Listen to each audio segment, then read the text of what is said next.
Assalamualaikum warahmatullahi wabarakatuh. Kembali lagi bersama saya Aldivian. Dan di video kali ini saya akan menepati janji saya. Jadi kalau misalkan teman-teman sudah nonton video yang ini, nah di situ kan di akhir video saya berjanji akan menyampaikan sebuah kajian psikologis tentang Self-Worth.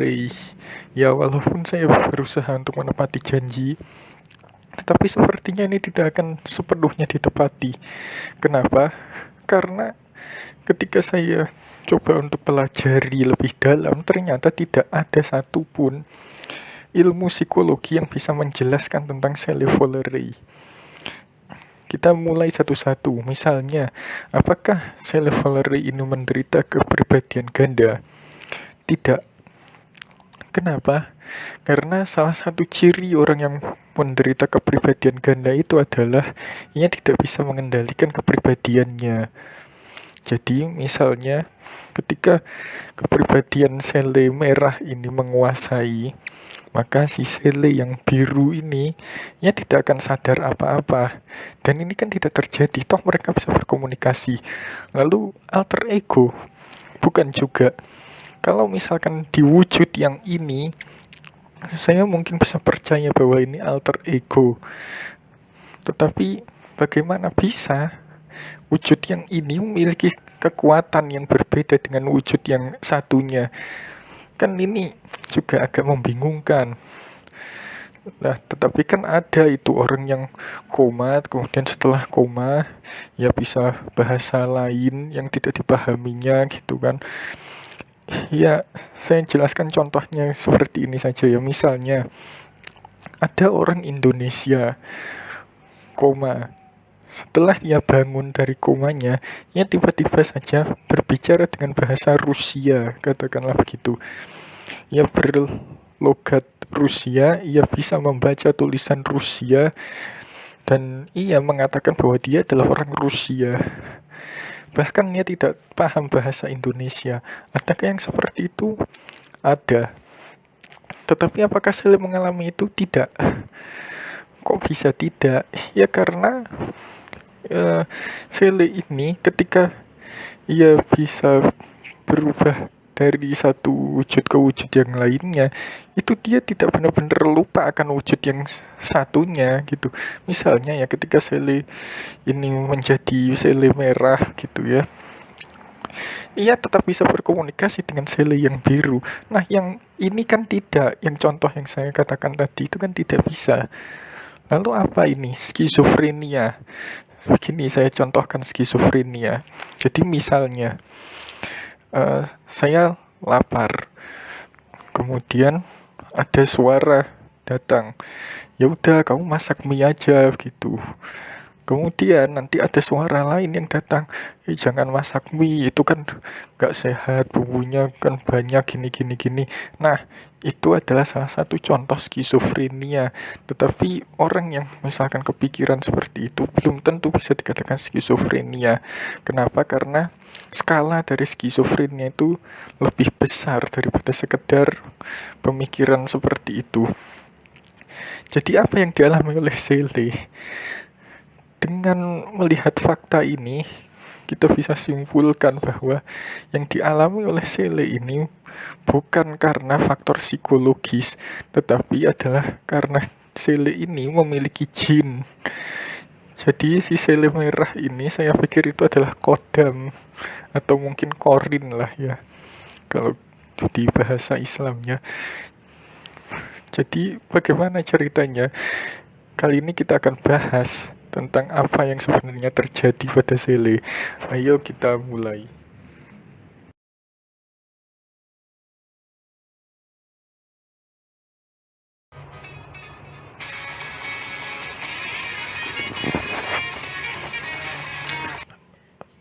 Alasan pertama mengapa saya mengatakan bahwa ini adalah jin, kita lihat dulu karakteristik dari jin. Kalau misalnya teman-teman semua pernah ikut dalam dunia spiritual gitu ya, atau mungkin pernah mendengar kesaksian-kesaksian dari orang-orang yang katanya mampu melihat jin. Jin itu wujud aslinya adalah asap. Ya, jadi dengan asap ini dia bisa berubah menjadi apapun dan siapapun yang ia inginkan. Bahkan dengan manusia sekalipun. Nah, di sini udah mulai ngeh ya kan, bahwa mungkin saja Sele ini memang dirasuki oleh jin, atau bahkan si Sele merah ini adalah kodam gitu katakanlah. Lalu tipe manusia seperti apa yang disukai oleh jin? Salah satu tipe manusia yang suka diganggu atau didekati oleh jin adalah orang yang pikirannya kosong. Kenapa orang bisa pikirannya kosong? Karena dia banyak masalah, ia depresi. Nah, cocok kalau kita lihat masa lalu Sele, kan dia banyak masalah juga, dia kan sempat depresi juga. Gitu, maka dari itu jin senang dengan Sele. Lalu kemudian kalau misalkan kita bilang, lah kok bisa begitu? Kok apa namanya? Sele kan tidak pernah katakanlah ya dalam sejarahnya Honkai Impact itu, ia kan tidak pernah belajar tentang sesuatu yang spiritual atau yang seperti itu dan semacamnya gitu ya.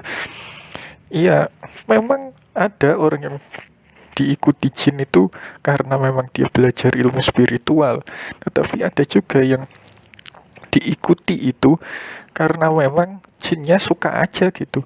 Dan si Sele ini mungkin aja diikuti jin karena memang jinnya ini suka dengan melihat karakter atau kondisinya yang saat itu gitu ya.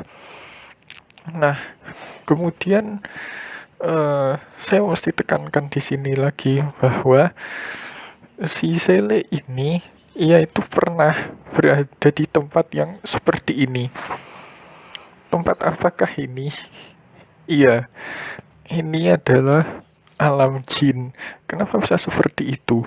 Kita bedah satu-satu. Kalau misalnya ini adalah skizofrenia katakanlah. Kan skizofrenia itu terkait dengan suara-suara, dengan bisikan-bisikan gaib gitu ya. Gaib yang dimaksud di sini adalah sesuatu yang tidak tahu di mana asalnya dan bagaimana bentuknya, maka itu disebutnya gaib. Nah, kemudian apakah ini berkaitan dengan kepribadian ganda atau alter ego? Jelas tidak, karena kepribadian ganda atau alter ego itu tidak bisa menciptakan sebuah ruang. Lalu apa lagi? Apakah misalkan Jessica Method begitu ya, yang mungkin kapan-kapan kita bahas. Apakah ini bisa dikaitkan dengan Jessica Method? Bisa. Tetapi pertanyaannya sekali lagi, apakah bisa Jessica Method ini membunuh monster? Kan aneh gitu ya. Jadi dari semua konklusi yang ada, ya tetap saja akan mengarahkan kepada bahwa si Sele ini memiliki jin atau memiliki kodam gitu. Karena apa? Karena kekuatannya saja jelas berbeda. Kalau Sele biru misalkan kita lihat di pertarungan gitu ya, dia kan menggunakan sabit. Ya apa sih itu namanya ya, pokoknya yang dibawa oleh malaikat kematian gitulah. Sedangkan si Sele yang satunya lagi ini menggunakan cakar. Dari sini saja kan sudah berbeda gitu. Nah, jadi ya itu saja yang bisa saya sampaikan hari ini. Mohon maaf kalau agak mengecewakan, tetapi memang hanya sebatas itu yang saya tahu. Kalau misalkan teman-teman ada pengetahuan tambahan, ya silakan aja tuliskan di kolom komentar. Saya akhiri. Wassalamualaikum warahmatullahi wabarakatuh.